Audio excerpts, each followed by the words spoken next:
ಧಾತ್ರಿ ಅವರೇ ನಮಸ್ಕಾರ. ನಮಸ್ತೆ ಸರ್. ಸುಧೀಶ್ ಅವರೇ ತಮಗೂ ನಮಸ್ಕಾರ. ನಮಸ್ಕಾರ ಸರ್. ನಿಮ್ಮ ಬಗ್ಗೆ ಹೇಳಿ ಧಾತ್ರಿ ಅವರೇ. ನಿಮ್ಮ ಹುಟ್ಟೂರು ಯಾವುದು? ನಿಮ್ಮ ತಂದೆ ತಾಯಿ? ನನ್ನ ಹುಟ್ಟೂರು ಚನ್ನಪಟ್ಟಣ ಸರ್. ನನ್ನ ತಂದೆ ಒಬ್ಬ ವ್ಯಾಪಾರಿ, ತಾಯಿ ಗೃಹಿಣಿ. ನಾವು 3 ಜನ ಹೆಣ್ಮಕ್ಳು, ನಾನು ಕಡೆ ಮಗಳು. ಮೈಸೂರಿಗೆ ಸುಧೀಶ್ ಅವ್ರನ್ನ ಮದುವೆ ಆಗಿ ಮೈಸೂರಿಗೆ ಬಂದೆ. ವಿದ್ಯಾಭ್ಯಾಸ? ITI ಮಾಡಿದ್ದೀನಿ ಸರ್. ಯಾವ ವಿಚಾರದಲ್ಲಿ? Electronics mechanic. ಓಕೆ. ವ್ಯವಸಾಯದ ಹಿನ್ನೆಲೆ ತಮಗೆ? ಅಂದರೆ ಪೂರ್ವಜರಿದ್ರಂತೆ, ನಾವು ಏನು ನೋಡಿಲ್ಲ. ಆ ಕಡೆ ಸೆಳೆತಾ ಇತ್ತು. ನನ್ನ ಪತಿಗೂ ಅದೇ ಒಲವಿದ್ದಿದ್ದರಿಂದ ಆ ಕಡೆಗೆ ಬಂದಿದ್ದೀವಿ, ವ್ಯವಸಾಯದ ಕಡೆಗೆ ಬಂದಿದ್ದೀವಿ. ಅಂದರೆ ನಿಮ್ಮ ತಂದೆ ಮನೆಯಲ್ಲೇನು ಇತ್ತು ಆಸ್ತಿ ಇತ್ತು. ಅಂದರೆ ನಾವು ಇನ್ನೂ ಚಿಕ್ಕವರಿದ್ದಾಗಲೇ ಎಲ್ಲ ಜಮೀನು ಮಾರ್ಬಿಟ್ಟಿದ್ದಾರೆ. ಆದರೂ ನಿಮಗೆ ವ್ಯವಸಾಯದ ಬಗ್ಗೆ ಆಸಕ್ತಿ, ಆಸೆ ಎಲ್ಲ ಯಾಕೆ ಧಾತ್ರಿ ಅವರೇ? ಪರ್ಟಿಕ್ಯುಲರಾಗಿ ಇಂಥದ್ದೇ ಅಂತ ಏನಿಲ್ಲ, ಬಟ್ ನನಗೆ ಚಿಕ್ಕದ್ರಿಂದನೂ ಹಸು ಸಾಕಬೇಕು ಅನ್ನೋದು ಒಂದು ಮನಸ್ಸಲ್ಲಿತ್ತು. ಅದರಿಂದ ಹೈನುಗಾರಿಕೆಗೆ ಬಂದಿದ್ದೀವಿ. ಯಾಕೆ ಆಸೆ? ಅದು ಏನು ಅಂತ ಗೊತ್ತಿಲ್ಲ ಸರ್. ಸುಮ್ಮನೆ ಮಾತಾಡ್ಬೇಕಾರೆ ಮನೇಲಿ ಎಲ್ಲರೂ ಕೂತ್ ಮಾತಾಡ್ಬೇಕಾರೆ ಹೇಳುವೆ ನಾನು ಅಷ್ಟು ಹಸು ಸಾಕ್ತೀನಿ, 100 ಹಸು ಸಾಕ್ತೀನಿ, ಆ ಥರ ಎಲ್ಲ. ಅದೇನು ನನ್ನ ಅದೃಷ್ಟ ಅನಿಸುತ್ತೆ. ಮದುವೆ ಆಯಿತು, ಅವ್ರಿಗೂ ಅದೇ ಒಲವಿತ್ತು. ಇಬ್ಬರು ಆ ಕಡೆ ಬಂದಿದ್ದೀವಿ ಈಗ ಹೈನುಗಾರಿಕೆಗೆ. ಈಗ ಎಷ್ಟು ಹಸು ಸಾಕ್ತಾ ಇದ್ದೀರಿ ಧಾತ್ರಿ ಅವರೇ? ಈಗ 15 ಹಸು ಇದೆ ಸರ್. 100 ಮುಟ್ತೀರಾ? ಮುಟ್ಟೋಣ ಅಂತ ಸರ್, ದೇವರ ಆಶೀರ್ವಾದ. ಹೇಳಿ ಸುಧೀಶ್ ಅವರೇ, ನಿಮ್ಮ ಬಗ್ಗೆ ಸ್ವಲ್ಪ. ಸರ್, ಮೈಸೂರಿನಲ್ಲಿ ಹುಟ್ಟಿ ಬೆಳೆದಿದ್ದು, BBM ಓದಿದ್ದೀನಿ. ನಿಮ್ಮ ತಂದೆಯವರು ಕಲಾವಿದರು, ಕರಕುಶಲ ಕಲಾವಿದರು. ನಮ್ಮ ತಾತ ಅವರು ಕೃಷಿ ಮಾಡ್ತಿದ್ರು, ರೈತರು. ಎಲ್ಲಿ? ದನಗಳ್ಳಿ ಗ್ರಾಮದಲ್ಲಿ, ಮೈಸೂರು ಜಿಲ್ಲೆ. ನನಗೂ ಇದು ಹೈನುಗಾರಿಕೆ ಮೇಲೆ, ಅಂದರೆ ಹಸು ಸಾಕಬೇಕು ಅಂತ ಅಂದ್ಬಿಟ್ಟು ತುಂಬ ಇಷ್ಟ ಇತ್ತು. ಹಾಗಾಗಿ ಹೈನುಗಾರಿಕೆ ಉದ್ಯಮನ ಮಾಡ್ತಾ ಇದ್ದೀವಿ. ಅಲ್ಲ, ನಿಮಗೆ ಯಾಕೆ ಆಸಕ್ತಿ ಬಂತು ಅಂತ ಕೇಳ್ಬೋದೆ? ಕೃಷಿ ಮೇಲೆ ಒಲವಿತ್ತು. ತಾರಸಿ ತೋಟ ಎಲ್ಲ ಮಾಡಿಕೊಂಡು ಎಲ್ಲ ಮನೆಗೆ ಬೇಕಾಗಿರೋ ಸಾವಯವ ತರಕಾರಿಗಳನ್ನು ಮನೆಯಲ್ಲೇ ಬೆಳೀತಾ ಇದ್ದೆ ನಾನು. ಹೌದಾ? ಹಾಂ. ಹಂತವಾಗಿ ಹಂಗೇ ಅದನ್ನು ಇಂಪ್ರೂವ್ ಮಾಡಿಕೊಂಡು ಈಗ ಕೊನೆಗೆ ಈ ಹೈನುಗಾರಿಕೆಯಲ್ಲಿ ಒಂದು ಇಂಟ್ರೆಸ್ಟ್ ಬೆಳೆಸ್ಕೊಂಡು ಅದರಲ್ಲಿ ಒಂದು ಹಿಡಿತ ಸಾಧಿಸಿದ್ದೀವಿ ಈಗ. ಓಕೆ. ಅಂದರೆ ನಿಮ್ಮ ತಾತ ನಿಮ್ಮನ್ನು ಹೆಚ್ಚು ಪ್ರಚೋದಿಸಿದ್ರ ಅಥವಾ ನಿಮ್ಮ ತಾತನ ನೀವು ನೋಡಲೇ ಇಲ್ವಾ? ಇಲ್ಲ, ತಾತನ ನೋಡಿದ್ವಿ. ಅವರು ಕೃಷಿ ಮಾಡೋದೆಲ್ಲ ನೋಡಿದ್ವಿ. ಅವಾಗ ನಾವು ಅಷ್ಟು ಶಕ್ತಿ ಇರಲಿಲ್ಲ, ಚಿಕ್ಕ ಮಕ್ಕಳು. ಓಕೆ. ನಿಮ್ಮ ತಂದೆ ಕರಕುಶಲ ಕಲೆ ಅಂದರೆ ಏನು ಮಾಡ್ತಾರೆ? ಈ ಬೀಟೆ ಮರದ್ದು ಕಲಾಕೃತಿಗಳೆಲ್ಲ ಮಾಡೋದು. ಹೌದಾ? ಅದ್ಯಾಕೆ ನಿಮ್ಗೆ ಆಸಕ್ತಿ ಬರಲಿಲ್ಲ? ಇಲ್ಲ, ಅದನ್ನು ಮಾಡ್ತೀನಿ ನಾನು. ಅದನ್ನು ಅಟೆಂಡ್ ಮಾಡ್ತಾ ಇರ್ತೀನಿ. ಏನೇನು ಮಾಡ್ತೀರಿ ಸರ್ ಬೀಟೆ ಮರದಲ್ಲಿ? ಬೀಟೆ ಮರದಲ್ಲಿ ಡೈನಿಂಗ್ ಟೇಬಲ್ಲು, ವಾಲ್ ಪ್ಯಾನಲ್ಗಳು, ಓಕೆ, ಏನು ಆರ್ಡರ್ ಬರುತ್ತೆ ಅದು. ಹೌದಾ? ಓಹೋ, ಅಂದರೆ ಕರಕುಶಲ ಕಲೆ ಅದು ಬರುತ್ತೆ? ಅದು ಬರುತ್ತೆ ಸರ್. ಹಾಂ. ಅದರ ಜೊತೆಗೆ ಹೈನುಗಾರಿಕೆ. ಹೌದು ಸರ್. ಈಗ ಹೈನುಗಾರಿಕೆನ ತಾವು ಆರಂಭ ಮಾಡೋದಕ್ಕಿಂತ ಮುಂಚಿತವಾಗೇ ಮದುವೆ ಆಗೋಗ್ಬಿಟ್ಟಿತ್ತಾ ಅಥವಾ? ಮದುವೆ ಆಗಿತ್ತು. ಹೌದಾ? ಅಂದರೆ ನೀವಿಬ್ಬರು ಗಂಡ ಹೆಂಡತಿ ಸೇರಿ ತಗೊಂಡ ತೀರ್ಮಾನವಾಯಿತು? ಹೌದು ಸರ್. ಓಕೆ. ಈಗ ಹೈನುಗಾರಿಕೆನ ತಾವು ಆರಂಭ ಮಾಡಿದ್ದು ಎಲ್ಲಿ ಮೊದಲಿಗೆ? ಚಟ್ನಳ್ಳಿ ಪಾಳ್ಯ ಅಂತಂದ್ಬಿಟ್ಟು ವರ್ಣ ಹೋಬಳಿನಲ್ಲಿ ಒಂದು ಗ್ರಾಮ, ಪುಟ್ಟ ಗ್ರಾಮ. ಅಲ್ಲಿ ನಮಗೆ ಹೈನುಗಾರಿಕೆ ಮಾಡೋದಕ್ಕೆ ತುಂಬ ಪ್ರೋತ್ಸಾಹ ಸಿಕ್ತು ಗ್ರಾಮಸ್ಥರಿಂದ, ಡೈರಿಯಿಂದ, KMF ಕಡೆಯಿಂದ ತುಂಬ ಪ್ರೋತ್ಸಾಹ ಸಿಕ್ಕಿದೆ. ಹಾಗಾಗಿ ನಾವು ಇಷ್ಟರ ಮಟ್ಟಕ್ಕೆ ಬೆಳೆಯೋದಕ್ಕೆ ಸಾಧ್ಯ ಆಯಿತು. ಎಷ್ಟು ವರ್ಷ ಆಯಿತು ತಾವು ಶುರು ಮಾಡಿ? 4 ವರ್ಷ ಆಗಿದೆ ಸರ್. ಹೌದಾ? 4 ವರ್ಷ. 4 ವರ್ಷ. ಮದುವೆಗೆ ಎಷ್ಟು ವರ್ಷ ಆಯ್ತು ತಮ್ಮದು? 6 ವರ್ಷ ಆಗಿದೆ ಸರ್. ಹೇಗೆ ಆರಂಭ ಮಾಡಿದ್ರಿ, ಸ್ವಲ್ಪ ಹೇಳ್ಬೋದಾ? ಸರ್, ನಾನು ಆವಾಗ ಪ್ರೆಗ್ನೆಂಟು. ಮನೆ ಕಟ್ಟಿದ್ವಿ, ಕೊಟ್ಟಿಗೆ ಕಟ್ಬಿಟ್ವಿ. 3/4 ಎಕರೆ ಜಮೀನು ತೊಗೊಂಡಿದ್ದು. ಹಸು ತಗೊಳ್ಳೋಕ್ಕೆ ಫೈನಾನ್ಷಿಯಲಿ ಅಷ್ಟು ಇರಲಿಲ್ಲ ನಮ್ಮ ಹತ್ರ. ಕೊಟ್ಟಿಗೆ ಕಟ್ಟಿ ಒಂದು 10 ತಿಂಗಳಾದಮೇಲೆ 2 ಹಸು ತಂದ್ವಿ. ನಾನು 7 ತಿಂಗಳು ಗರ್ಭಿಣಿಯಾಗ. ಮೊದಲನೇ ದಿನ ನಮಗೆ ಹಸು ಪೂಜೆ ಮಾಡೋದಕ್ಕೂ ಭಯ, ಅದ್ರ ಪಾದ ಮುಟ್ಟಕ್ಕೂ ಭಯ ನಮಗೆ. ಒಂದು 15 ದಿನ ಪಾಪ ಅಕ್ಕಪಕ್ಕದ ಜಮೀನವರು ಬಂದು ಸತತವಾಗಿ 15 ದಿನ 2 ಟೈಮೂ ನಮಗೆ ಹಾಲು ಕರ್ಕೊಟ್ರು. ಅದಾದಮೇಲೆ ಮೈಸೂರು ಡೈರಿ ಕಡೆಯಿಂದ ಹಾಲು ಕರಿಯೋ ಮಿಷಿನ್ ತೊಗೊಂಡು ಮಿಷಿನಲ್ಲಿ ಹಾಲು ಕರಿತಾ ಇದ್ವಿ. ನಾನು ಡೆಲಿವರಿಗೆ ಹೋಗೋ ದಿನವೂ ಹಾಲು ಕರೆದ್ಬಿಟ್ಟು ಆಮೇಲೆ ಹೋಗಿದ್ದೀನಿ ಡೆಲಿವರಿಗೆ. ಅಂದರೆ ಈಗ 15 ಹಸು ನಾವಿಬ್ಬರೇ ಮೇಂಟೈನ್ ಮಾಡ್ತಾಯಿದ್ವಿ. ಆಮೇಲೆ ಬಿಹಾರಿ ಒಬ್ಬರು ಲೇಬರ್ನ ಇಟ್ಕೊಂಡ್ವಿ. ಅಂದರೆ ನೀವು ಹೈನುಗಾರಿಕೆ ಆರಂಭ ಮಾಡೋದಕ್ಕಿಂತ ಮುಂಚಿತವಾಗಿ ಯಾವುದೇ ರೀತಿಯ ತರಬೇತಿಯನ್ನು ತೆಗೆದುಕೊಳ್ಳಿಲ್ವಾ? ಇಲ್ಲ ಸರ್. ಓಕೆ. ಅಂದರೆ ಯಾಕೆ ಅಷ್ಟೊಂದು ಭಯ ಆಯಿತು ನಿಮಗೆ ಹಸು ಮುಟ್ಟೋದಕ್ಕೆ? ಅದ್ರದ್ದು ಸೈಜ್ ನೋಡಿದ್ರೇ ಭಯ ಆಗುತ್ತೆ, ಮತ್ತು ಪಾದ ಮುಟ್ಟಕ್ಕೂ ಭಯ ಆಗುತ್ತೆ ಆ ಥರ. ಸುದೇಶ್ ಅವರೇ, ನಿಮಗೂ ಅನುಭವ ಇರಲಿಲ್ವಾ? ಅನುಭವ ಇರಲಿಲ್ಲ ಸರ್, ಅನುಭವ ಇರಲಿಲ್ಲ. ಓಕೆ, ನಿಮಗೂ ಅನ್ನಿಸ್ಲಿಲ್ವಾ ಎಲ್ಲಾದರೂ ಹೋಗಿ ಒಂದು ಸಾಂಸ್ಥಿಕ ತರಬೇತಿ ತೆಗೆದುಕೊಂಡ್ರೆ ಒಳ್ಳೇದಿತ್ತು ಅಂತ? ಅದೇ KMF ಕಡೆಯಿಂದ ಏನೇನು ತರಬೇತಿ ಬೇಕೋ ಅದು 100% ಅವ್ರ ಕಡೆಯಿಂದ ಸಿಕ್ಕಿದೆ.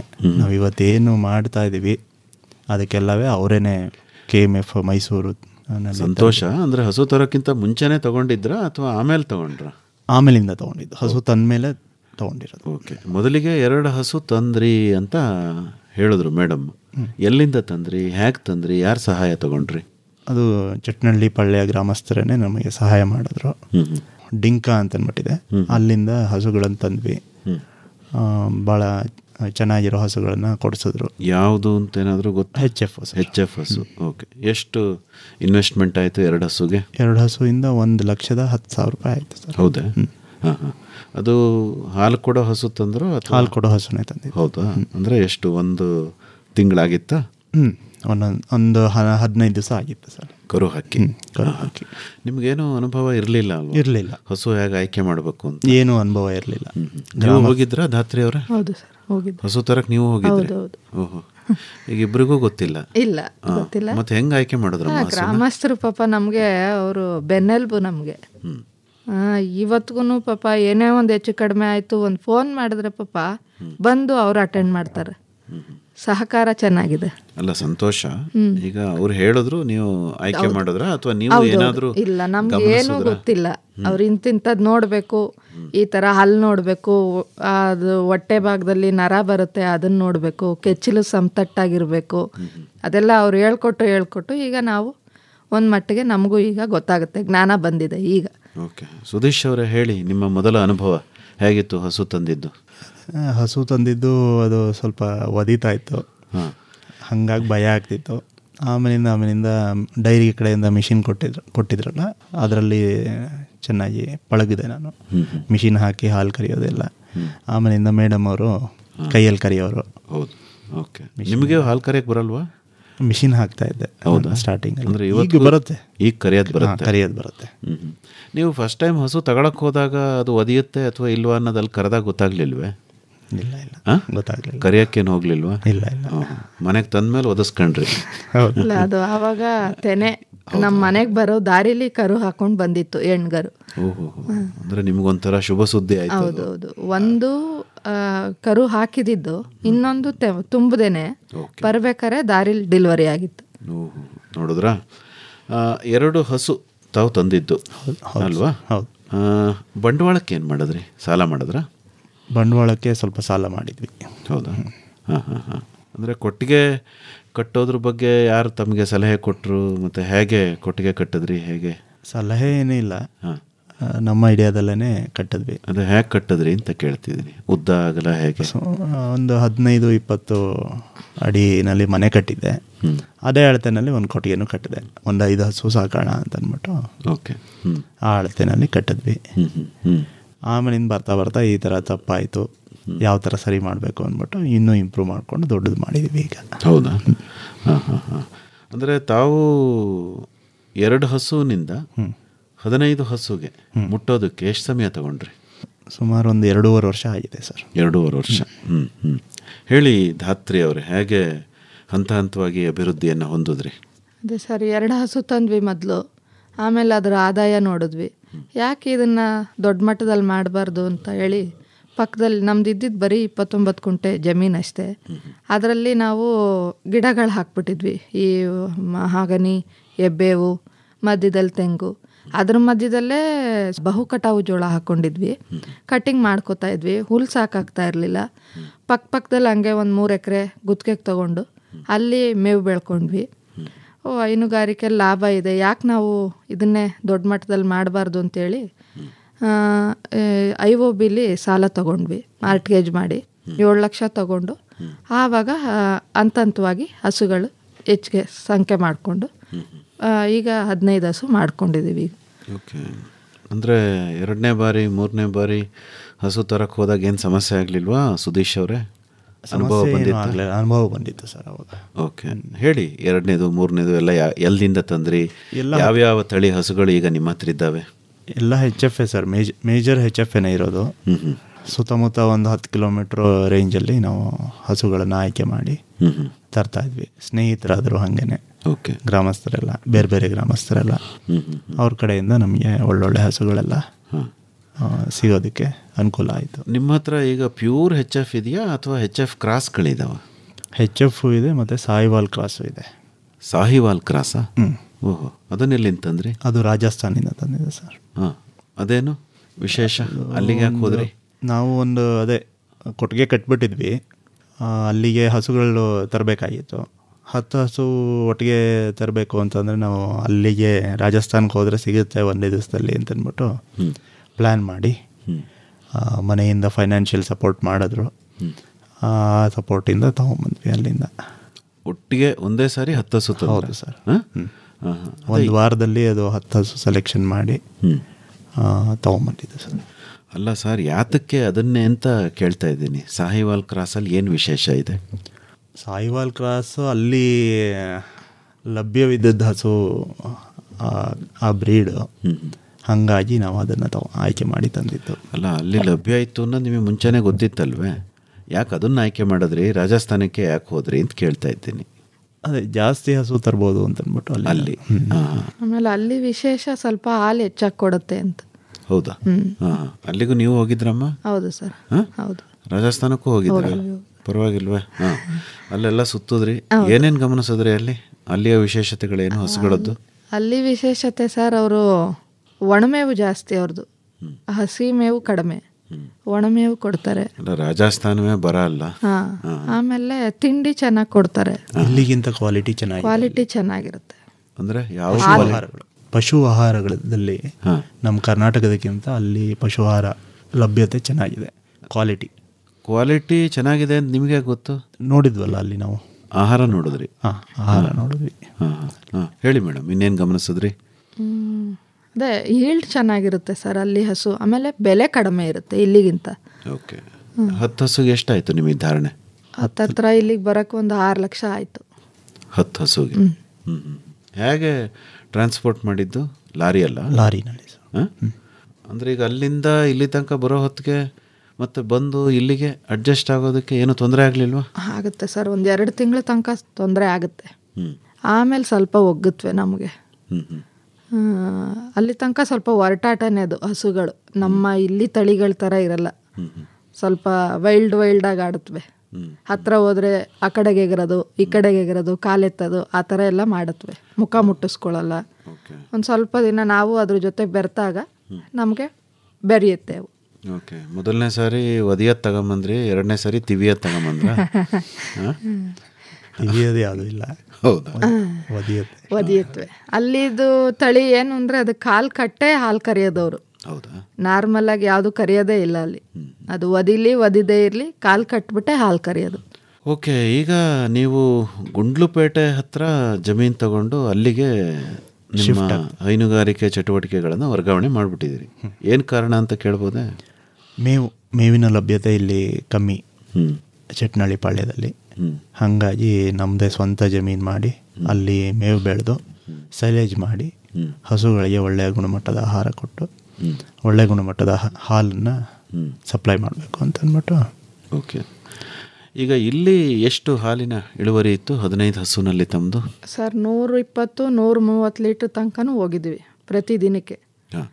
ಅಂದರೆ 2 ಹೊತ್ತು ಸೇರಿಸಿ? 2 ಹೊತ್ತು ಸೇರಿ 120-150 ದಾಟಿದ್ದೀವಿ. ಹೌದಾ?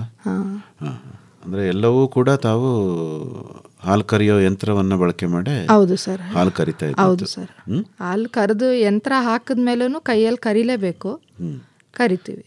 ಹೌದಾ? ಅಂದರೆ ಈಗ ಇಬ್ಬರಿಗೂ ಕೆಲಸ ಹಾಲು ಕರಿಯೋದು ಅಲ್ವೇ? ಹೌದು ಸರ್. ಹೌದು. ಒಟ್ಟು ಈಗ ನಿಮ್ಮ ಬಳಿ ಹಾಲು ಕೊಡುವಂಥ ಹಸುಗಳು ಎಷ್ಟಿದ್ದಾವೆ, ಕರುಗಳು ಎಷ್ಟಿದ್ದಾವೆ? ಹಾಲು ಕೊಡುವಂಥ ಹಸು ಒಂದು 12 ಇದೆ ಸರ್. ಈಗ ಕರುಗಳು 3 ಇದೆ ಸರ್. ಹೌದಾ? ಹೈನುಗಾರಿಕೆ ಜೊತೆಗೆ ಮೇಕೆ, ಕುರಿ, ಕೋಳಿ ಆ ಥರದ್ದೇನಾರು ಇಟ್ಕೊಂಡಿದ್ದೀರಾ? ಇಲ್ಲ ಸರ್. ಏನಿಲ್ಲ, ಬರೀ ಹಸುಗಳು ಮಾತ್ರ? ಹೌದು, ಹಸುಗಳು ಮಾತ್ರ. ಈಗ ಮೊದಲನೇದು ಹಸುಗಳ ಆಯ್ಕೆ ಬಗ್ಗೆ ಈಗ ಒಂದಷ್ಟು ಅನುಭವ ನಿಮಗೆ ಬಂದಿರ್ಬೋದು. ಹೌದು ಸರ್. ಅಲ್ವಾ? ಹೌದು. ಈಗ ನಿಮ್ಮ ಅನುಭವನ ಆಧಾರವಾಗಿ ಇಟ್ಕೊಂಡು ಹೇಳಿ, ಯಾವ ತರಹದ ಹಸುಗಳನ್ನು ತಂದರೆ ಹೈನುಗಾರಿಕೆನ ಚೆನ್ನಾಗಿ ಮಾಡ್ಬೋದು? ಅದು ಹೊಟ್ಟೆ ಹತ್ರ ನರ ಇರುತ್ತಲ್ಲ, ಅದು ಮತ್ತು ತೊಟ್ಟುಗಳೆಲ್ಲ ಒಂದೇ ಮಟ್ಟದಲ್ಲಿರಬೇಕು. ಅದೇ ನರಗಳು ನೋಡಿ ತರಬೇಕು. ಒಂದನೇ ಸೋಲು 2ನೇ ಸೋಲು ತುಂಬ ಒಳ್ಳೆಯದು ಸರ್. ತುಂಬ ಏಜ್ ಆಗೋದ್ರೆ ಕಷ್ಟ. ಅದೆಲ್ಲ ಅದು ಸಾಕು. 1ನೇ ಸೋಲು ಇಲ್ಲ 2ನೇ ಸೋಲು. 3ನೇ ಸೋಲಿಂದ ಹಾಲ್ ರೈಸ್ ಆಗುತ್ತೆ.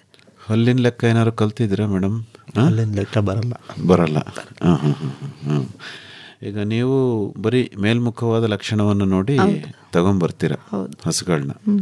ಆಯಿತು. ತಳಿ ಯಾವುದು ಸಾಕಿದ್ರೆ ಸೂಕ್ತ ಅಂತ ಅನ್ಸುತ್ತೆ? HF. All black. All black ಅಥವಾ HF ಪ್ಯೂರೋ ಅಥವಾ ಕ್ರಾಸ್ ತಂದ್ರೆ ಒಳ್ಳೇದು? ಕ್ರಾಸ್ ತಂದ್ರೂ ಏನು ಸಮಸ್ಯೆ ಇಲ್ಲ ಸರ್, ಹಾಲು ಚೆನ್ನಾಗಿ ಬರುತ್ತೆ ಅಲ್ವಾ? ಹಾಂ, ಹೇಳಿ ಸುದೀಶ್ ಅವರೇ, ನಿಮಗೇನು ಅನಿಸುತ್ತೆ ಸರ್? ಮತ್ತು ಆಹಾರ ಕೊಡೋದು ಕ್ವಾಂಟಿಟಿ ಇದೆಯಲ್ಲ, ಅದನ್ನು ನಾವು ಕರೆಕ್ಟಾಗಿ ಮೇಂಟೈನ್ ಮಾಡಬೇಕು. ಯಾವುದೇ ಹಸು ಆದ್ರೂ ಆಹಾರ ಕ್ವಾಂಟಿಟಿ ಏನು ಕೊಡ್ತೀವಿ ಅದು ಚೆನ್ನಾಗಿದ್ದರೆ ಹಸುಗಳಿಗೆ ಆರೋಗ್ಯ ತುಂಬ ಉತ್ತಮವಾಗಿರುತ್ತೆ. ಮತ್ತು ಹಾಲ್ದು ಈಲ್ಡೂ ತುಂಬ ಚೆನ್ನಾಗಿರುತ್ತೆ. ಅದರದ್ದು ಆಹಾರ ಕ್ವಾಲಿಟಿ ಕ್ವಾಂಟಿಟಿ ಎರಡೂ ಚೆನ್ನಾಗಿರಬೇಕು. ಹೌದು. ಸ್ವಲ್ಪ ಹೇಳಿ, ಮತ್ತು ಏನು ಆಹಾರ ಕೊಡಬೇಕು, ಹೇಗೆ ಕೊಡಬೇಕು? ಆಹಾರನ ನಾವು 15 kg ಒಂದೊಂದು ಹಸುಗೆ ಒಂದು ಟೈಮಿಗೆ ಕೊಡ್ತೀವಿ. ಏನು? ಜೋಳದ ನುಚ್ಚು, ಮುಸ್ಕೊಂಡು ಜೋಳದ ಕಡ್ಡಿ. ಹಾಂ, ಕಡ್ಡಿ, ಹಸಿ ಕಡ್ಡಿ. ಹಾಂ ಹಾಂ, ಅದು ತೆನೆ ಬೆರಕೆಲಿ. ಹಾಂ ಹಾಂ, ಆಯಿತು. ಅದು ಒಂದೊಂದು ಹಸುಗೆ 15 kg ಒಂದು ಟೈಮಿಗೆ, ಒಂದು ಸಾರಿ. ಅಂದರೆ ಒಂದು ದಿನಕ್ಕೆ 20-30 ಲೆಕ್ಕನಾ? ಹೌದು ಹೌದು. ಹಾಂ, ಏನು ಕತ್ತರಿಸ್ಕೊಡ್ತೀರಾ ಅಥವಾ ಹಾಗೆ ಕೊಡ್ತೀರಾ? ಕತ್ತರಿಸ್ಕೊಡ್ತೀವಿ ಸರ್. ಹಾಂ, ಆಯಿತು. ಆಮೇಲೆ ಫೀಡ್ಸು, ಮತ್ತು ಕಡಲೆಕಾಯಿ ಹಿಂಡಿ, ಇದು 3 ಕೊಡ್ತೀವಿ ನಾವು ಅಷ್ಟು. ಫೀಡ್ಸ್ ಅಂದರೆ ಯಾವುದು? ಡೈರಿಯಿಂದ ಬರುತ್ತಲ್ಲ ಫೀಡ್ಸು, ಅದು ಡೈರಿ ಫೀಡ್ಸು. ಓಕೆ, ಅಷ್ಟೇ. ಈಗ ತಾವು ರಾಜಸ್ಥಾನದ ಹತ್ರ ತಿಂಡಿ ಚೆನ್ನಾಗಿತ್ತು ಅಂತಂದಿದ್ದು ಈ ಫೀಡ್ಸ್ ಬಗ್ಗೆ ಮಾತಾಡಿದ್ದ ತಾವು? ಹೌದು ಸರ್. ಹೌದು. ಹಾಂ ಹಾಂ ಹಾಂ, ಓಕೆ. ಈಗ ಆ ಫೀಡ್ಸ್ ಎಷ್ಟು ಕೊಡ್ತೀರಿ ಒಂದು ಹಸುಗೆ? ಆ ಫೀಡ್ಸು ಒಂದು 3-4 kg ಈಲ್ಡ್ ನೋಡಿಕೊಂಡು ಒಂದು ಟೈಮ್ಗೆ ಒಂದು ಸಮಯ. ಆಮೇಲೆ ಹಾಲು ಎಷ್ಟು ಕೊಡುತ್ತೆ ಅದ್ರ ಮೇಲೆ ಡಿಪೆಂಡ್ ಆಗುತ್ತೆ. ಕಡಲೆಕಾಯಿ ಹಿಂಡಿ ಎಷ್ಟು? ಕಡಲೆಕಾಯಿ ಹಿಂಡಿ ಒಂದು ಅರ್ಧ kg ಕೊಡ್ತೀವಿ ಒಂದು ಸಮಯಕ್ಕೆ. ಇಷ್ಟೇನಾ? ಅಷ್ಟೇ ಸರ್. ಅಥವಾ ಇನ್ನೇನಾದ್ರು ಕೊಡ್ತೀರಾ ಮೇಡಮ್ನವ್ರೆ? ಅಷ್ಟೇ ಸರ್. ಅಷ್ಟೇ. ಅಷ್ಟು ಕೊಟ್ಟರೆ ಸಾಕು ಅಂತ? ಮಧ್ಯ ರವೆ ಬೂಸ ಕೊಡ್ತೀವಿ. ಈ ಕಡಲೆ ಹೊಟ್ಟು, ಅದೆಲ್ಲ ಏನು ಬೇಕಾಗಿಲ್ಲ ಸರ್. ಚಕ್ಕೆ ಬೂಸ. ಆದಾಯ ಕಡಿಮೆ ಆಗುತ್ತಷ್ಟೇ ರೈತಂಗೆ. ಎಲ್ಲ ಫೀಡಲ್ಲೇ ಬಂದಿದೆ. ಫೀಡಲ್ಲೇ ಎಲ್ಲ ಇರುತ್ತಲ್ವ ಸರ್? ಹೌದಾ? ಡೈರಿ ಫೀಡಲ್ಲೇ ಎಲ್ಲ ಇರುತ್ತೆ. ಮಿನರಲ್ ಮಿಕ್ಸ್ಚರು ಅದನ್ನು ಹಾಕ್ತೀವಿ. ಮಿನರಲ್ ಮಿಕ್ಸ್ಚರ್ ಹಾಕ್ತೀವಿ. ಕ್ಯಾಲ್ ಶಕ್ತಿ ಅಂತ ಕೊಡ್ತೀವಿ. ಅಕಸ್ಮಾತ್ ಬಾವ ಆದರೆ ಡೈರಿಯಿಂದನೇ ಪೌಡ್ರ್ ಕೊಡ್ತಾರೆ, ಸಿಟ್ರಾನ್ ಅಂತ, ಅದನ್ನು ಕೊಟ್ಕೋತೀವಿ. ಅಂದರೆ ನಿಮಗೂ ಕೆಚ್ಚಲು ಬಾವು ಸಮಸ್ಯೆ ಇದ್ದೇ ಇದೆಯಾ? ಹಾಂ, ಇರುತ್ತೆ ಸರ್, ಇರುತ್ತೆ. ಹಸುಗಳಲ್ಲಿ ಆಹಾರನೇ ಬಹಳ ಪ್ರಧಾನ ಅಂತ ಹೇಳ್ತಾರೆ. ಹೌದು ಅಲ್ವೇನ್ರಪ್ಪ? ಹಾಲಿನ ಉತ್ಪಾದನೆಯಲ್ಲಿ ಮೊದಲು ಖರ್ಚಾಗದೆ ಆಹಾರ. ಹೌದು ಸರ್. ಈಗ ನಿಮಗೆ ನೀವು ಕೊಡೋ ಆಹಾರ ಏನಿದೆಯಲ್ಲ, ಅದರಿಂದ ನಿಮಗೆ ಗರಿಷ್ಠ ಪ್ರಮಾಣದಲ್ಲಿ ಇಳುವರಿ ಬರ್ತಾ ಇದೆ ಅಂತ ಅನ್ಸುತ್ತಾ? ಬರ್ತಾ ಇದೆ ಸರ್. ಬರ್ತಾ ಇದೆ. ಅಥವಾ ಇನ್ನೂ ಚೆನ್ನಾಗಿರೋ ಆಹಾರ ಕೊಟ್ಟರೆ ಇನ್ನೊಂದಷ್ಟು ಲೀಟ್ರ್ ಹಾಲು ಇಳುವರಿ ಜಾಸ್ತಿ ಆಗೋದು ಅಂತ ಏನಾದ್ರು ಅನ್ಸುತ್ತಾ? ಅದೇ, ನಮಗೆ ಇಲ್ಲಿ ಮೇವಿನ ಲಭ್ಯತೆ ತುಂಬ ಕಮ್ಮಿ ಇರೋದ್ರಿಂದ ನಾವು ಗುಂಡ್ಲುಪೇಟೆನಲ್ಲಿ ಮಾಡಿರೋ ಜಮೀನಿನಲ್ಲಿ ಅಲ್ಲಿಗೆ ವರ್ಗಾವಣೆ ಆದಮೇಲಿಂದ ನಮ್ಮದೇ ಮೇವು, ನಮ್ಮದೇ ಆಹಾರ, ಡೈರಿ ಫೀಡ್ಸ್ ಮಾತ್ರ ಹೊರಗಡೆಯಿಂದ ತರೋದು. ಜೋಳದ ನುಚ್ಚು, ಕಡ್ಡಿ ನುಚ್ಚು ನಮ್ಮದೇ ಆಗಿರೋದ್ರಿಂದ ಚೆನ್ನಾಗಿರೋ ಉತ್ತಮ ಆಹಾರ ಕೊಡ್ತೀವಿ ಅಲ್ಲಿ. ಮತ್ತೆ ಸೈಲೇಜ್ ಮಾಡ್ತೀವಲ್ಲ ಸರ್. ಓಕೆ. ಸೈಲೇಜ್ ಮಾಡಿದಾಗ ನಮಗೆ ಹಣ ಉಳಿತಾಯ ಆಗುತ್ತೆ. ಅಂದರೆ ನಿಮಗೆ ಸೈಲೇಜ್ ಮಾಡೋ ಉದ್ದೇಶನೂ ಇದೆ? ಹೌದು ಸರ್, ಹೌದು. ಇಲ್ಲಿವರೆಗೂ ತಾವು ಸೈಲೇಜ್ ಮೇವು ಕೊಟ್ಟಿರಲಿಲ್ಲ ಹಸುಗಳಿಗೆ? ಇಲ್ಲ. ಅದು ಇದ್ದಕ್ಕಿದ್ದಂಗೆ ಸೈಲೇಜ್ ಕೊಡಬೇಕು ಅಂತ ಯಾಕೆ ಅನ್ನಿಸ್ತು? ಇಲ್ಲ, ಸೈಲೇಜ್ ಕೊಡಬೇಕು ಅಂತ ಮೊದಲಿಂದನೂ ಇದೆ. ನಮಗಿಲ್ಲಿ ಜಾಗದ ಅಭಾವ ಇದೆ, ಮತ್ತು ನಮಗೆ ಬೆಳ್ಕೊಳ್ಳೋಕೆ ಭೂಮಿ ಇಲ್ಲ, ಕಡಿಮೆ ಜಾಗ ಇದ್ದಿದ್ದು. ಈಗ ಅದಕ್ಕೆ ಅಲ್ಲಿಗೆ ಶಿಫ್ಟ್ ಆಗಿ ಅಲ್ಲಿ ನಾವೇ ಮೇವು ಬೆಳ್ಕೊಂಡು ಸೈಲೇಜು ಮಾಡಿಕೊಂಡು ಆದಾಯ ಉತ್ತಮ ಮಾಡ್ಕೋಬೇಕು ಅಂತ. ಸುದೀಶ್ ಅವರೇ, ಹಸುಗಳ ನಿರ್ವಹಣೆ ಬಹಳ ಮುಖ್ಯ ಅಂತ ಹೇಳ್ತಾರೆ. ಅಂದರೆ ಈಗ ಅದಕ್ಕೇನಾದರೂ ಕಾಯಿಲೆ ಬಂದರೆ ಅದಕ್ಕೆ ಖರ್ಚು ಜಾಸ್ತಿ ಆಗುತ್ತೆ. ಈಗ ನಿಮ್ಮ ಹಸುಗಳನ್ನು ಯಾವ ತರಹ ನಿರ್ವಹಣೆ ಮಾಡ್ತೀರಿ? ಸರ್ ಮೇಜರಾಗಿ ನಮ್ಮಲ್ಲಿ ಯಾವುದೇ ಕಾಯಿಲೆಗಳು ಬರಲ್ಲ. ಕೆಚ್ಚಲು ಬಾವು ಬಿಟ್ಟರೆ ಇನ್ಯಾವುದು ಬರಲ್ಲ. ಸಣ್ಣ ಪುಟ್ಟ ಗಾಯ ಆದರೆ ನಾವೇನೇ ಆಯಿಂಟ್ಮೆಂಟ್ ಹಚ್ಕೊಂಡು ಗುಣಪಡಿಸ್ಕೋತೀವಿ. ಮೇಜರಾಗಿ ಈಗ ಈ ಚರ್ಮಗಂಟು ರೋಗ ಅಂತ ಬಂದಿತ್ತು, ಅದಕ್ಕೆಲ್ಲ ಮೊದಲೇ ನಾವು ವ್ಯಾಕ್ಸಿನೇಷನ್ ಎಲ್ಲ ಮಾಡಿಸಿದ್ವಿ. ಡೈರಿ ಕಡೆಯಿಂದನೂ ಡಾಕ್ಟರ್ ಎಲ್ಲ ಬಂದಿದ್ದರು. ಹಂಗಾಗಿ ನಮ್ಗೆ ಯಾವುದಕ್ಕೂ ಬರಲೇ ಇಲ್ವಾ ಗಂಟು ರೋಗ, ಅಥವಾ ಬಂದಿದ್ದು ಹುಷಾರಾಯ್ತಾ ಹೇಗೆ? ಅಲ್ಲಿ ಸ್ಥಳೀಯರು ಕುಪ್ಯಾದಲ್ಲಿ ಒಬ್ರು ಡಾಕ್ಟರ್ ಜನಾರ್ದನ್ ಅಂತಿದ್ದಾರೆ. ಅವರು ನಮ್ಮ ಫಾರ್ಮ್ಗೆ ಅವಾಗ ಬರ್ತಾ ಇರ್ತಾರೆ. ಅಂದರೆ ಯಾವ್ದಾದ್ರು ಹುಷಾರು ತಪ್ಪಿದಾಗ ಆ ಥರ ಎಲ್ಲ ಬಂದಾಗ ನಮಗೆ ಬೈದರು, ಇಲ್ಲೆಲ್ಲ ಬಂದ್ಬಿಟ್ಟಿದೆ ಆಗಲೇ ನೀವು ಇನ್ನೂ ವ್ಯಾಕ್ಸಿನೇಷನ್ ಮಾಡಿಸಿಲ್ವಲ್ಲ ಅಂತ. ಸೊ ಅವರೇನೆ ಡಾಕ್ಟ್ರು ಯಾವುದು ಹೇಳಿದ್ರು ಅದನ್ನೇ ಔಷಧಿ ತರಿಸಿ ಎಲ್ಲದಕ್ಕೂ ವ್ಯಾಕ್ಸಿನೇಷನ್ ಮಾಡಿಸಿದ್ವಿ. ಮಾಡಿಸಿದಾಗ ಬಂತು, ಅಂದರೆ ಸಣ್ಣ ಪ್ರಮಾಣದಲ್ಲಿ ಅದು ಹಂಗೆ ವಾಸಿ ಆಯಿತು. ಯಾವುದು ತುಂಬ ದೊಡ್ಡ ಡ್ಯಾಮೇಜ್ ಅಂತೂ ಏನೂ ಮಾಡಲಿಲ್ಲ. ಕಾಲ್ಬಾಯಿ ಜ್ವರನೂ ಏನು? ಕಾಲ್ಬಾಯಿ ಜ್ವರ ನಮ್ಮಲ್ಲಿ ಕಂಡು ಬಂದಿಲ್ಲ ಸರ್. ಲಸಿಕೆ ಹಾಕಿಸ್ತೀರಾ? ಲಸಿಕೆ ಹಾಕಿಸ್ತೀವಿ 100%. ಓಕೆ. ಅಲ್ಲ, ಈಗ ನಿರ್ವಹಣೆ ಅಂತ ಹೇಳಿ, ಈಗ ಹೇಗಿರುತ್ತೆ ನಿಮ್ಮ ಜೀವನ ಕ್ರಮ ಪ್ರತಿನಿತ್ಯ? ಎಷ್ಟೊತ್ತಿಗೆ ಹಾಲು ಕರಿತೀರಿ ಮತ್ತು ಹಸುಗಳನ್ನು ತೊಳಿತೀರಾ, ಹೇಗೆ ಅದನ್ನೊಂಚೂರು ಹೇಳಿ ಮೇಡಮ್. ಸರ್ 4 ಗಂಟೆ ಅಷ್ಟೊತ್ತಿಗೆ ಎದ್ದೇಳ್ತೀವಿ. ಮೊದಲು ಸಗಣಿ ಎಲ್ಲ ಎತ್ತಿ ವಾಶ್ ಮಾಡ್ತೀವಿ. ಅಂದರೆ ಮ್ಯಾಟ್ ವಾಶ್ ಮಾಡ್ತೀವಿ, ಮತ್ತು ತೊಡೆ ಹತ್ರ ಎಲ್ಲ ಗಲೀಜಾಗಿದ್ರೆ ಕ್ಲೀನ್ ಮಾಡ್ಕೊಂಡು ಹಾಲು ಕರೆದ್ಬಿಡ್ತೀವಿ. ಪುನಃ 8 ಗಂಟೆಗೆ ಹಾಲು ಕ್ಲೀನ್ ಆಗ್ತಿದ್ದಂಗೆ ಮೇವು ಹಾಕ್ತೀವಿ. ಮೇವೆಲ್ಲಿ ಫೀಡ್ ಹಾಕ್ತೀವಿ. ಅದು ಮೇವು ಮೇಯ್ತಾನೆ ನಾವು ಹಾಲು ಕರ್ಕೋತೀವಿ. ಆ ಮೇವು ಖಾಲಿ ಆಗ್ತಿದ್ದಂಗೆ ನೀರು ಬಿಡ್ತೀವಿ. ಅದೇ ಜಾಗಕ್ಕೆ ನೀರು ಕುಡಿತವೆ, ಅವು ಮಲಗಿರುತ್ತವೆ. ಕರೆಂಟ್ ಬರ್ತಿದ್ದಂಗೆ ವಾಷಿಂಗ್ ನಡೆಯುತ್ತೆ. ವಾಷಿಂಗ್ ಆದಮೇಲೆ ಒಂದು ಸ್ವಲ್ಪ ಹೊತ್ತು ಆಚೆ ಕಟ್ತೀವಿ. ವಾಷಿಂಗ್ ಅಂದ್ರೆ ದನಗಳ ವಾಷಿಂಗ್? ಹೌದು, ಹಸು ಫುಲ್ ವಾಶ್ ಮಾಡ್ತೀವಿ. ಯಾವ ಥರ ವಾಶ್ ಮಾಡ್ತೀರಿ? ಪ್ರೆಷರ್ ವಾಷರ್ ಅಂತ ಬರುತ್ತೆ ಸರ್, ಹಸುಗೆನೆ, ಅದರಲ್ಲೇ ಮಾಡ್ತೀವಿ. ಹೌದೇ? ಆಚೆ ಬಿಟ್ಟಿರ್ತೀವಿ ಸ್ವಲ್ಪ ಹೊತ್ತು. ಇಲ್ಲ ಒಂದೊಂದ್ಸಲಿ ಬಿಡ್ತೀವಿ, ಒಂದೊಂದ್ಸಲಿ ಬಿಡಲ್ಲ. ಬಿಸಿಲು ಹೆಂಗಿದೆ ಅದ್ರ ಮೇಲೆ. ಪುನಃ ಸಂಜೆ ಕರ್ಕೊಂಬಂದು ಒಳಗೆ ಕಟ್ಬಿಡ್ತೀವಿ. ಪುನಃ ಸೇಮ್ ಪ್ರೊಸೀಜರ್, ವಾಷಿಂಗ್ ಒಂದ್ಸಲಿ ಮಾಡ್ತೀವಿ, ಮೇವು ಕೊಡ್ತೀವಿ, ಹಿಂದೆನೇ ಹಾಲು ಕರ್ಕೋತೀವಿ. ಅಂದರೆ ದಿನಕ್ಕೆ 2 ಸರಿ ಮೈ ತೊಳಿತೀರಾ? ಅದು ಕೊಳೆ ಆಗಿದ್ರೆ 2 ಸಲ ಮಾಡಿರ್ತೀವಿ. ಕೊಳೆ ಮಾಡ್ಕೊಂಡಿಲ್ಲ ಅಂದರೆ 1 ಸಲ. ಅಂದರೆ ಹೊರಗಡೆ ಕಟ್ಟಿದಾಗ ಏನು ನೀವು ತಿಂಡಿ ಕೊಡಕ್ಕೆ ಹೋಗಲ್ಲ? ಇಲ್ಲ ಸರ್, ಎಲ್ಲ ಏನಿದ್ರು ಕೊಟ್ಟಿಗೆ ಒಳಗೇನೆ. ಹೌದಾ? ರಾತ್ರಿ ಮಲಗುವಾಗ ಏನಾದರೂ ಒಂದ್ಸರಿ ಮೇವು ಹಾಕ್ತೀರಾ? ಇಲ್ಲ ಸರ್, 2 ಟೈಮು ನಮ್ಮದು. ಹೌದಾ? ಅಂದರೆ ಮೇವು ವೇಸ್ಟ್ ಮಾಡಬಾರ್ದು? ಇಲ್ಲ, ಯಾವುದು ಏನು ಬಿಡಲ್ಲ, ಎಲ್ಲ ಕ್ಲೀನಾಗಿ ಖಾಲಿ ಮಾಡಿರುತ್ತವೆ. ಏನಾದ್ರು ಬಿಟ್ಟಿದ್ರೆ ಹೇಳಿ ಸುದೀಶ್ ಅವರೇ, ಮೇಡಮ್ನವರು. ಈಗ 2 ಟೈಮ್ ವಾಶು ಅಂತಂತಂದರೆ ಮ್ಯಾಟ್ ಎಲ್ಲ 3-4 ಸತಿ ವಾಶ್ ಮಾಡ್ತೀವಿ. ನೆಲಕ್ಕೆ ಹಾಕಿರೋ ಮ್ಯಾಟಲ್ಲಿ ಸಗಣಿ ಇರುತ್ತಲ್ಲ, ಅದು ಮತ್ತೆ ಮೆತ್ಕೋಬಾರ್ದು ಅಂತಂದ್ಬಿಟ್ಟು 1-4-5 ಸತಿ ವಾಶ್ ಮಾಡ್ತೀವಿ ಮ್ಯಾಟ್ನ. ಅಷ್ಟೇ, ಇನ್ನೇನಿಲ್ಲ. ಅಂದರೆ ತಾವು ಈ ಮ್ಯಾಟ್ ಹಾಕಿರೋದ್ರಿಂದ ಏನು ಪ್ರಯೋಜನ ಆಗಿದೆ ಅಂತ ತಮಗನ್ಸುತ್ತೆ? ಅದೇ, ಗಾಯಗಳಾಗಲ್ಲ. ಕೂತ್ಕೊಂಡಾಗ ತೊಡೆ ಹತ್ರ ಅಥವಾ ಬೀಳೋದಾಗಲಿ, ಹಸು ಜಾರು ಬೀಳೋದಾಗಲಿ, ಈ ಥರ ಎಲ್ಲ ಪ್ರಾಬ್ಲಮ್ ಆಗಲ್ಲ. ಓಕೆ. ಅದು ಆರಾಮಾಗಿ ಕೂತಿರುತ್ತೆ. ಅದು ಒಂದೇನಾ ಅಡ್ವಾಂಟೇಜು? ಅದೇ, ಈಲ್ಡ್ ಮೇಲೂ ಇದಾಗುತ್ತೆ. ಅದು ಈಲ್ಡ್, ಮಿಲ್ಕ್ ಈಲ್ಡಿಂಗ್ ಇದೆಯಲ್ಲ, ಅದ್ರ ಮೇಲೂ ಪರಿಣಾಮ ಬೀಳುತ್ತೆ. ಹೇಗೆ? ಆರಾಮಾಗಿರುತ್ತಲ್ಲ ಹಸು ಮ್ಯಾಟ್ ಮೇಲೆ ಕೂತಿದ್ದಾಗ. ಸುಖವಾಗಿದ್ರೆ ಹಾಲು ಜಾಸ್ತಿ ಅಂತಲಾ? ಹೌದು, ಹೌದು ಸರ್. ಆ ಥರ ಎಲ್ಲ ಏನಿಲ್ಲ. ಈಗ ಮೈಯೆಲ್ಲ ಉಜ್ಜೋದು, ಮಸಾಜ್ ಮಾಡೋದು, ಇದೆಲ್ಲ ನಾನು ಮಾಡ್ತೀನಿ. ಓಕೆ. ಅದ್ರ ಹತ್ರ ಹೋದರೆ ಹಸುಗಳನ್ನೇ ತಿವುದು ನನಗೆ ಮಸಾಜ್ ಮಾಡು ಅಂತ ಹೇಳುತ್ತೆ. ಹೌದಾ? ಪರವಾಗಿಲ್ಲ. ನಿಮ್ಗೇನು ಹೇಳಲ್ವ ಮೇಡಮ್ನವರ? ಸರ್, ಹಾಡು ಹಾಕಿದ್ರೆ ಕತ್ತು ಕುಣಿಸ್ತವೆ ಹಸುಗಳು. ಯಾವ ಹಾಡು ಹಾಕ್ತೀರಿ? ಮಾಮೂಲಿ ದೇವ್ರ ನಾಮಗಳು ಹಾಕಿರ್ತೀವಲ್ಲ, ಅವು ದುಕ್ಕೊಂಡು ಕೂತಿರ್ತವೆ ಕತ್ನ. ಆ ಪ್ರಯೋಗನೂ ಮಾಡಿದ್ದೀವಿ ಸರ್. ಹೌದು. ಅಂದ್ರೆ 24 ಗಂಟೆ ಹಾಡು ಹಾಕ್ತಾನೆ ಇರ್ತೀರಾ? ಇಲ್ಲ, ಒಂದು 3-4 ಗಂಟೆ ನಾವು ಹಾಲು ಕರಿಯೋ ಸಮಯದಲ್ಲಿ ಹಾಕಿರ್ತೀವಿ. ಹೌದಾ? ಇಂಥ ರಾಗ, ಇಂಥ ಇದು ಇಷ್ಟ ಅಂತ ಏನಾದ್ರು ಪರ್ಟಿಕ್ಯುಲರ್ ಆಗಿ ಏನಿಲ್ಲ, ಒಟ್ಟಿನಲ್ಲಿ ಆಲಿಸ್ತವೆ ಸಂಗೀತನ. ಹೌದಾ? ನಿಮಗೇನು ಮಾಲಿಶ್ ಮಾಡು ಅಂತ ಯಾವ ಕೇಳಲ್ವಾ? ಇಲ್ಲ, ಅದೆಲ್ಲ ಅವ್ರಿಗೇನೆ ಅಲ್ವಾ? ಸ್ವಲ್ಪ ಕಷ್ಟದ ಕೆಲಸ ಎಲ್ಲ ಅವ್ರಿಗೆ ಕೊಟ್ಬಿಡ್ತೀರಾ? ಹೌದು. ಮತ್ತೆ ನೀವು ಮಾಡೋದು ಬರೀ ಪೂಜೆ ಅಷ್ಟೇ? ಹಾಲು ಕರಿಯೋದು, ಆ ಟೈಮ್ಗೆ ಏನೇನು ತಿಂಡಿ ಕೊಡಬೇಕೋ ಅದನ್ನ ನೋಡ್ಕೊಳ್ಳೋದು. ಅಂದರೆ ಹಾಡನ್ನು ಕೇಳಿಸಿದ್ರೆ ಒಂದಷ್ಟು ಪ್ರಯೋಜನ ಆಗುತ್ತೆ ಅಂತ ನಿಮಗನ್ಸುತ್ತೆ? ಆದರೂ ನಮಗೇನು ಅನ್ನಿಸ್ತು ಅಂದರೆ ಅದಕ್ಕೆ ಮನಸ್ಸಿಗೆ ಮೋಸ್ಟ್ಲಿ ಅದಕ್ಕೂ ರಿಲ್ಯಾಕ್ಸ್ ಆಗ್ಬೋದು ಅನಿಸುತ್ತೆ. ಹೌದಾ? ಹೇಗೆ ಕೇಳಿಸ್ತೀರಿ? ಸ್ಪೀಕರ್ಗಳನ್ನ ಹೌದು, ಇಟ್ಕೊಂಡಿದ್ದೀರಾ? ಮಾಮೂಲಿ FM ಹಾಕಿರ್ತೀವಿ, ಹೌದಾ? ಪೆನ್ ಡ್ರೈವ್ ಹಾಕಿರ್ತೀವಿ, ಕೇಳುತ್ತವೆ. ಓಹ್, ಪರವಾಗಿಲ್ಲ. ಮತ್ತು ಸುದೀಶ್ ಅವರೇ, ಪ್ರೆಷರ್ ವಾಶಲ್ಲಿ ಒಂಥರ ಮೈಯೆಲ್ಲ ಮಾಲಿಶ್ ಆದಂಗೆ ಆಗುತ್ತೆ ಅಂತ ಹೇಳ್ತಾರೆ. ಅದಲ್ದಲ್ಲೇ ನೀವು ಮೈಯೆಲ್ಲ ಇಟ್ಕೊಂಡಿದ್ದೀನಿ. ಹೌದಾ? ಇಲ್ಲ, ಬರೀ ಕೈನಲ್ಲೂ ಮೈಯೆಲ್ಲ ಉಜ್ಜುತ್ತೀನಿ.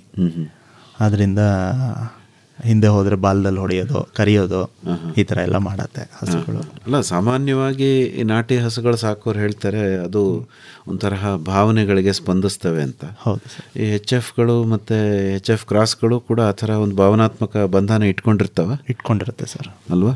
ಏನನ್ಸುತ್ತೆ ಧಾತ್ರಿ ಅವ್ರಿಗೆ? ಇಟ್ಕೊಂಡಿರುತ್ತವೆ ಸರ್. ಹೌದಾ? ಹೌದು. ನನಗೆ ಯಾಕೆಂದ್ರೆ 3 ವರ್ಷದ ಮಗು ಇರೋದು. ಅವನು ಹೋದ್ರೆ ಯಾವ ಹಸುನು ಅವನು ಎಲ್ಲಾರು ಮುಟ್ಲಿ, ಚೂಜಿ ತಗೊಂಡು ಚುಚ್ಚಿದ್ರು ಯಾವುದು ಏನು ತೊಂದರೆ ಕೊಡಲ್ಲ ಅವನಿಗೆ. ಅವಕ್ಕೆ ಒಂಥರ ಫೀಲಿಂಗ್ ಬಂದ್ಬಿಟ್ಟಿರುತ್ತೆ ಅಲ್ವಾ? ಯಾವುದು ಏನು ಬಿಗಿನಿಂಗಲ್ಲಿ ಮುಖ ಮುಟ್ಟಿಸ್ಕೊತಾ ಇರಲಿಲ್ಲ, ಎಗರೋವು ಅಂತೆಲ್ಲ ಅಂತಿದ್ರಲ್ಲ, ಅದು ಎಲ್ಲ ಈಗಲೂ ನಮಗೆ ಬೇಕಾದ್ರೆ ಮಾಡುತ್ತವೆ, ನನ್ನ ಮಗಂಗೇನು ಮಾಡಲ್ಲ. ಹೌದಾ? ಅಂದರೆ ಈಗ ಎಲ್ಲದಕ್ಕೂ ಹೆಸರುಗಳನ್ನ ಏನಾದ್ರು ಇಟ್ಕೊಂಡ್ಬಿಟ್ಟಿದ್ದೀರಾ? ಏನೂ ಇಲ್ಲ ಸರ್, ಆ ಥರ ಎಲ್ಲ ಏನಿಲ್ಲ. ಓಕೆ. ಮತ್ತು ಒಂದು ಯಾದಿ ಇಟ್ಕೋಬೇಕು ಅಂತಾರೆ ಪ್ರತಿಯೊಂದು ಹಸುದು. ಅಂದರೆ ಯಾವಾಗ ಅದಕ್ಕೆ ಗರ್ಭಧಾರಣೆ ಮಾಡಿದ್ದು, ಅದು ಯಾವಾಗ ಶುರುವಾಯಿತು, ಅದನ್ನೆಲ್ಲ ಒಂದು ಏನು ರಿಜಿಸ್ಟರ್ ಥರ ಮೇಂಟೈನ್ ಮಾಡಿಬಿಡ್ತಾರೆ ಪ್ರತಿಯೊಂದು ಹಸುಗೂ. ನೀವು ಆ ಥರ ಮಾಡಿದ್ದೀರಾ? ರೆಕಾರ್ಡ್ಸ್ ಟ್ಯಾಗ್ ನಂಬರ್ ಬರ್ಕೊಂಡು ಅದ್ರ ಪ್ರಕಾರ ಏನೇನು ಟ್ರೀಟ್ಮೆಂಟ್ ಕೊಡಿಸಿದ್ದೀವಿ, ಏನೇನು ಮೆಡಿಸಿನ್ ಕೊಟ್ಟಿದ್ದೀವಿ, ಎಂಥ ಯಾವ ತಾರೀಕಲ್ಲಿ ಕೊಡಿಸಿದ್ದೀವಿ, ಎಲ್ಲ ರೆಕಾರ್ಡ್ಸ್ ಮೇಂಟೈನ್ ಮಾಡ್ತೀವಿ ಸರ್. ಓಕೆ. ಈಗ ಮೇವನ್ನ ಬೆಳೆಯೋ ಪ್ರಯತ್ನ ಅಂದರೆ, ಈಗ ನೀವು ಜಮೀನು ತಗೊಂಡಿರೋದು ಎಷ್ಟು ಎಕರೆ? ಈಗ ಇಲ್ಲಿ ಎರಿಯೂರಲ್ಲಿ 8.5 ಎಕರೆ ಸರ್. 8.5 ಎಕರೆ. ಏನೇನು ಮೇವು ಬೆಳಿಬೇಕು ಅಂದ್ಕೊಂಡಿದ್ದೀರಾ ಅಲ್ಲಿ? ಮೇಜರ್ ಆಗಿ ಜೋಳ, ಆಮೇಲೆ ಸೂಪರ್ ನೇಪಿಯರು, ಎರಡೇನಾ? ಬಹು ಕಟಾವು ಜೋಳ. ಓಕೆ, ಅದೊಂದು. ಅದೆಲ್ಲಿಂದ ತಂದ್ರಿ ಬಹು ಕಟಾವು ಜೋಳ? ಮೈಸೂರು ಡೈರಿ, KMF ಡೈರಿ ಇದೆ. ಹೌದಾ? ಅಲ್ಲಿಂದ ಸಪೋರ್ಟ್ ಇದೆ ಸರ್. ಅಂದರೆ ನೀವು ಕತ್ತರಿಸಿ ಕೊಡುವಂತಹ ಜೋಳ, ಅದು ಹಲ್ ಜೋಳ ನೀವು ಹೇಳ್ತೀರ, ಮುಸ್ಕಿನ್ ಜೋಳ. ಹೌದು ಅಲ್ವಾ? ತೆನೆ ತುಂಬೋ ಹಂತದಲ್ಲಿ ಇದ್ದಿದ್ದನ್ನ ಕತ್ತರಿಸಿ ಕೊಡ್ತೀರ. ಹೌದು. ಈ ಬಹು ಕಟಾವು ಜೋಳ ಅಂದ್ರೆ ಬಿಡಿ ಜೋಳ, ಅದು ಮಾಮೂಲಿ. ಹೌದು ಸರ್, ಅದರಲ್ಲೇನು ತೆನೆ ಇರಲ್ಲ, ಬರೀ ಹಸಿ ಹುಲ್ಲು ಅಷ್ಟೇ. ಅಂದ್ರೆ ಅದು ಕತ್ತರಿಸ್ದಂಗೆ ಬರ್ತಾ ಇರುತ್ತೆ. ಹೌದೌದು. ಎಷ್ಟು ಕಟಾವು ಮಾಡ್ಕೋಬೋದಮ್ಮ ಅದರಲ್ಲಿ ಬಹು ಕಟಾವು ಜೋಳ? 3 ವರ್ಷ 4 ವರ್ಷದ ತನಕನೂ ಬರುತ್ತೆ ಸರ್. ಓಕೆ. ಒಂದು ಕಟಾವಿಂದ ಇನ್ನೊಂದು ಕಟಾವಿಗೆ ಎಷ್ಟು ದಿವಸ ಅಂತರ? 45 ದಿನ ಸಾಕು ಸರ್ ಬಿಸಿಲುಗಾಲದಲ್ಲಿ. ಹೌದಾ? ಮಳೆಗಾಲದಲ್ಲಿ ಸ್ವಲ್ಪ ಜಾಸ್ತಿ ಆಗುತ್ತೆ, ಚಳಿಗಾಲದಲ್ಲೂ ಸ್ವಲ್ಪ ಜಾಸ್ತಿ ತಗೊಳುತ್ತೆ. ಓಹೋ. ಅಂದ್ರೆ ವರ್ಷದಲ್ಲೇ ಒಂದು 8ರಿಂದ 10 ಸರಿ ಕಟಾವು ಮಾಡ್ಬೋದು. ಹೌದು ಸರ್, 8 ಅಂತೂ ಗ್ಯಾರಂಟಿ ಮಾಡ್ಬೋದು. ಅಲ್ವಾ? ಅದರಲ್ಲಿ ಏನು ಪ್ರಯೋಜನ ಕಂಡಿದ್ದೀರಿ ಈ ಬಹು ಕಟಾವು ಜೋಳದಲ್ಲಿ? ಬಹು ಕಟಾವು ಜೋಳ ಈಗ ಸರ್ ಮೇಂಟೆನೆನ್ಸ್ ಕಡಿಮೆ ಅಲ್ವಾ ಸರ್. ಒಂದ್ಸಲಿ ಬಿತ್ತನೆ ಮಾಡಿದ್ರೆ ಮುಗೀತು. ಬರೀ ನೀವು ಸಗಣಿ ಗಂಜಲ ಗೊಬ್ಬರ ಹಾಕೊಂಡ್ರೆ ಪ್ರತಿ 45 ದಿನಕ್ಕೂ ಕಟಾವು ಮಾಡ್ಕೋಬೋದು. ಓಕೆ. ಲೇಬರ್ಸ್ನ ಡಿಪೆಂಡ್ ಮಾಡೋಂಗಿಲ್ಲ. 3 ತಿಂಗಳಿಗೂ ಉಳುಮೆ ಮಾಡಿ ಬಿತ್ತನೆ ಮಾಡ್ಕೊಳ್ಳೋಂಗಿರಲ್ಲ. ಒಂದ್ಸಲಿ ಬಿತ್ತನೆ ಮಾಡಿದ್ರೆ 3ರಿಂದ 4 ವರ್ಷ ಆರಾಮಾಗಿ ಬೆಳಿಬಹುದು. ನೇಪಿಯರ್ ಬಗ್ಗೆ ಹೇಳಿ. ನೀವ್ಯಾವ ನೇಪಿಯರ್ ಹೇಳಿದ್ದು? ನಾನು ಸೂಪರ್ ನೇಪಿಯರ್ ಹೇಳಿದ್ದು. ಸೂಪರ್ ನೇಪಿಯರ್ ಏನಾದರೂ ವಿಶೇಷ? ಅದನ್ನು ಒಂದ್ಸತಿ ಹಾಕಿದ್ರೆ ನಾವು ಮೇಂಟೈನ್ ಮಾಡಿದ್ರೆ ಚೆನ್ನಾಗಿ, ಈ ಹಸುದು ಗಂಜಲ ಮತ್ತು ಹಸು ಮೈ ತೊಳೆದ ನೀರು ಇದನ್ನೆಲ್ಲ ಅದರದ್ದು ಬುಡಕ್ಕೆ ಹರಿಸಿದ್ರೆ ಅದು ಮಾಮೂಲಿ ನಾವು ಏನು 20 ಹಾಕ್ತೀವಿ ಅದಕ್ಕಿಂತ ಈಲ್ಡ್ ಚೆನ್ನಾಗಿ ಬರುತ್ತೆ. ಓಕೆ. ಈಗ ನಿಮ್ಮ ಕೊಟ್ಟಿಗೆಯಿಂದ ಏನು ಗಂಜಲ ಮತ್ತು ಸಗಣಿ ಬರುತ್ತಲ್ಲ, ಅದು ಸ್ವಾಭಾವಿಕವಾಗಿ ಹಾಗೆ ಹರ್ಕೊಂಡು ಹೋಗೋ ತರಹ ವ್ಯವಸ್ಥೆ ಮಾಡ್ಕೊಂಡಿದ್ದೀರಾ ಅಥವಾ ಪ್ರತ್ಯೇಕವಾಗಿ ನೀವು ಹಾಕಬೇಕಾ? ಹೇಗೆ? ಅದಕ್ಕೆ ಒಂದು ಟ್ಯಾಂಕ್ ಮಾಡ್ಕೊಂಡಿದ್ದೀವಿ. ಆ ಟ್ಯಾಂಕಿಗೆ ಒಂದು ಮೋಟ್ರ್ ಬಿಟ್ಟು ಅದನ್ನು ನಾವು ಬೋರ್ವೆಲ್ಲಿಂದ ನೀರು ಹರಿಸ್ತೀವಲ್ಲ ಅದ್ರ ಜೊತೆ ಮಿಕ್ಸ್ ಮಾಡಿ ಕೊಡ್ತೀವಿ. ಓಕೆ. ಅಂದ್ರೆ ಮಣ್ಣಿಗೆ ಕೊಡೋದು? ಹೌದು ಸರ್, ನಾವು ಎಲ್ಲಿ ಹುಲ್ಲು ಬೆಳೀತಾ ಇದ್ದೀವಿ ಆ ಜಾಗಕ್ಕೆ ಡೈರೆಕ್ಟ್ ಬೋರ್ವೆಲ್ ಕಡೆಯಿಂದ ಪಂಪ್ ಮಾಡ್ಕೋತೀವಿ. ಅಂದ್ರೆ ನೀರನ್ನ ಮಿಶ್ರಣ ಮಾಡ್ತೀವಿ? ಹೌದು ಸರ್, ಯಾಕೆಂದ್ರೆ ನಮ್ದು ಇರೋ ಜಾಗ ತುಂಬಾ ಚಿಕ್ಕದು. ಎಲ್ಲಿ ಗುತ್ತಿಗೆಗೆ ಮಾಡ್ಕೊಂಡಿದೀವಿ ಅದು ಸ್ವಲ್ಪ ಹಪ್ಪಲ್ಲಿದೆ, ನಾರ್ಮಲ್ ಆಗಿ ಹೋಗಲ್ಲ ಅದು. ಅದರಿಂದ ಬೋರ್ವೆಲ್ ನೀರ್ ಜೊತೆ ಮಿಶ್ರಣ ಮಾಡಿ ಕಳಿಸ್ತೀವಿ. ಓಕೆ. ಅಂದ್ರೆ ನೀವು ಗೋಬರ್ ಘಟಕ ಆ ಥರದ್ದೇನು ಇದೆ ಸರ್? ಗೋಬರ್ ಘಟಕ ಇದೆ. ಎಲ್ಲಿ? ಇಲ್ಲೇ ಚಟ್ಟಳ್ಳಿ ಪಾಳ್ಯದಲ್ಲಿ. ಹೌದಾ? ಅಂದರೆ ನೀವು ಸ್ಲರಿನೂ ಕೂಡ ಬಳಕೆ ಮಾಡ್ಬೋದು ಅಲ್ವಾ? ಹೌದು. ಅಂದರೆ ಅದನ್ನೆಲ್ಲ ಸಗಣಿ ಕಲಸೋದು ಎಲ್ಲ ಮಾಡೋದೆಲ್ಲ ನೀವಾ ಅಥವಾ? ಇಲ್ಲ ಸರ್, ಅದು ಪ್ರೆಷರ್ ವಾಷರ್ ಇದೆಯಲ್ಲ, ಸಗಣಿ ಹಾಕಿರ್ತೀವಿ, ಪ್ರೆಷರ್ ವಾಷರ್ಲೇನೆ ಅದು ಮಿಕ್ಸ್ ಆಗುತ್ತೆ, ಒಳಗೆ ಹೋಗುತ್ತೆ. ನಾವು ಮನೆ ಬಳಕೆಗೆಲ್ಲ ಗೋಬರ್ ಗ್ಯಾಸೇನೆ. ಹೌದಾ?